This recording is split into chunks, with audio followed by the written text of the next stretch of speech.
नमस्कार, प्रभात साक्षी न्यूज नाटक और आप सभी का स्वागत है।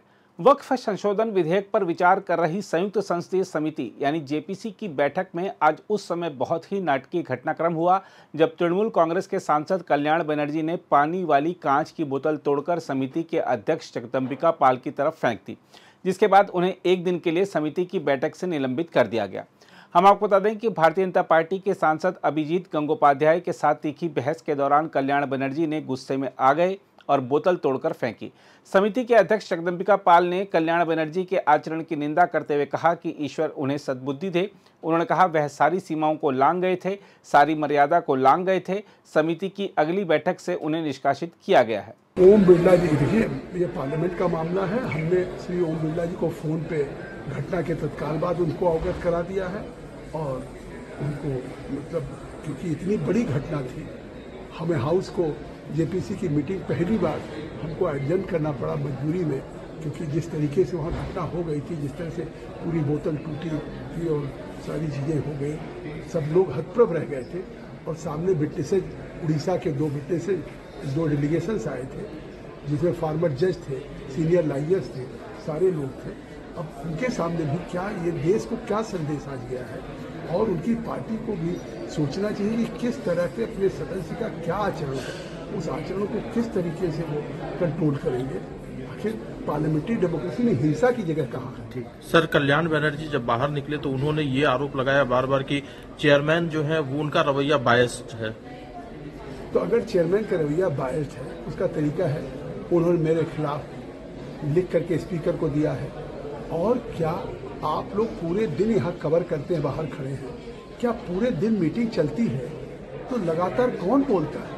अगर मान लिया रूलिंग पार्टी के बीजेपी के अगर मेंबर्स को मौका मिलता है तो क्या बायस्ड की ये परिभाषा है कि दिन में उनको कम से कम 4 बार 5 बार या जितनी बार इच्छा होगी या किस भी मेंबर की, मतलब पार्लियामेंट्री जेपीसी की कमेटी में या किसी कमेटी में 5 मिनट 10 मिनट कोई बोलता है। अभी ओवैसी साहब ने कहा मैं 1 घंटे बोलूँगा, मैंने उनको 1 घंटे बोलने दिया। कोई चेयरमैन इतिहास में इतनी देर बैठक नहीं करेगा। मैं रोज सुबह 11 बजे से शाम को 5 बजे 6 बजे तक बैठक करता हूँ। ये पहली बार वो मेरे ऊपर अपने गुनाहों को छिपाने के लिए आरोप लगा रहे हैं। मैं किसी को बोलने का अवसर देता हूँ, बार बार अवसर देता हूँ। एक बार बोलने के बाद भी अगर वो सप्लीमेंट करना चाहते हैं और जोड़ना चाहते हैं, मैं कभी भी सुनने के लिए बैठक में कभी किसी को रोकता ही नहीं। और आप देखते होंगे कि लगातार बैठकें चल रही हैं हर 5 दिन पे। मैं धन्यवाद देता हूं कि बैठकों में हमारे मेंबर्स आते हैं, लेकिन क्या किसी मेंबर ने शिकायत की कि जगदंबिका पाल हमको नहीं बोलने देते हैं या जगदंबिका पाल हमको नहीं सुनने देते हैं? वहाँ पे तमाम माइनॉरिटीज़ के मेंबर ऑफ पार्लियामेंट हैं जो डिफरेंट पार्टी से भी ताल्लुक़ रखते हैं, हमारी पार्टी में भी है। उनके भी मैं सेंटीमेंट्स का कदर करता हूँ, उनके भी सेंटीमेंट्स का।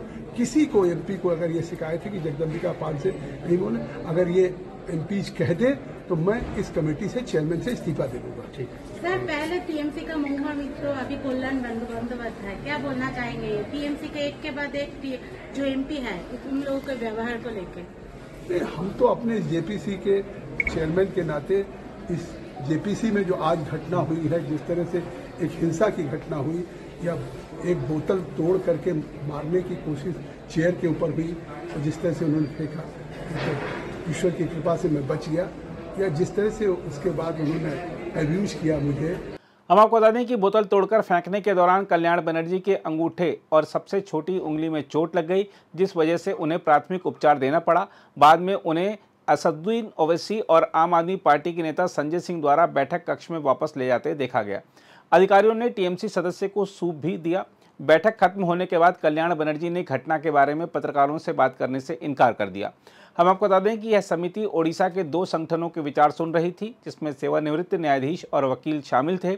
उस समय विपक्षी सदस्यों ने सवाल किया कि इस विधेयक से इनका क्या लेना देना है।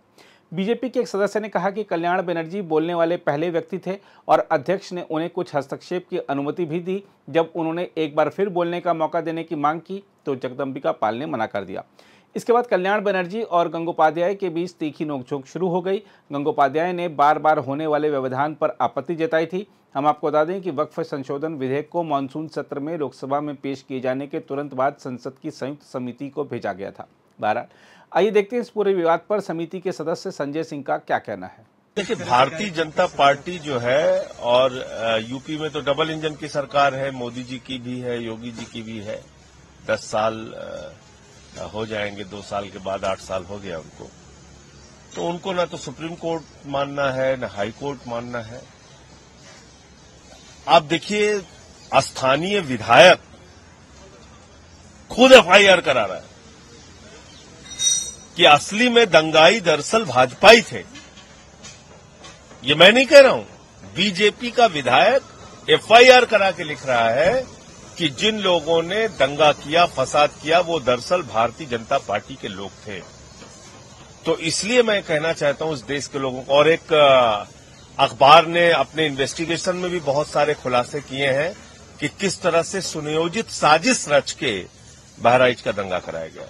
तो बीजेपी जब जब चुनाव हारती है वो दंगा फसाद कराती है, झगड़े कराती है। ये आपके बच्चों को रोजगार नहीं दे सकते, शिक्षा नहीं दे सकते, इलाज नहीं दे सकते, महंगाई से राहत नहीं दे सकते। ये सिर्फ दंगे फसाद दे सकते हैं। हाथों को रोजगार और काम नहीं, हाथों में बम दे सकते हैं, बर्बादी दे सकते हैं। और ये यूपी की बहराइच की घटना से साबित हुआ है। आज जेपीसी की मीटिंग में आपसे काफी बवाल हुआ, जो भी घटनाएं दिख रही हैं, क्या आपको लगता है कि कहीं न कहीं जो मूल उद्देश्य था उससे भटक गया? देखिए, जेपीसी मीटिंग की अपनी एक गरिमा होती है और उसमें शामिल किसी भी सदस्य को या किसी भी विटनेस को कुछ भी बोलने का अधिकार नहीं होता। तो मैं उसका सदस्य हूं, इसलिए उस मीटिंग की प्रक्रिया के बारे में, उसकी प्रोसीडिंग्स के बारे में, उसमें होने वाली घटनाओं के बारे में कुछ भी नहीं। लेकिन जिस उद्देश्य को लेकर जेपीसी बनाई गई, मैं कह रहा हूं उसमें कुछ मैं कमेंट कर ही नहीं सकता ना। प्रोसीडिंग पे मैं नहीं पूछ रहा हूं। मैं जेपीसी के मेंबर के तौर पे मैं जेपीसी में हुई बातों का आपके सामने कैमरे पर या बाहर कहीं भी कोई जिक्र नहीं कर सकता। अगर आप भी लेना चाहते हैं देश दुनिया की तमाम जानकारी तो आज ही सब्सक्राइब करें हमारे चैनल को। साथ ही नीचे दिए बेल आइकन को जरूर दबाएं ताकि हर अपडेट आप तक पहुंच सके।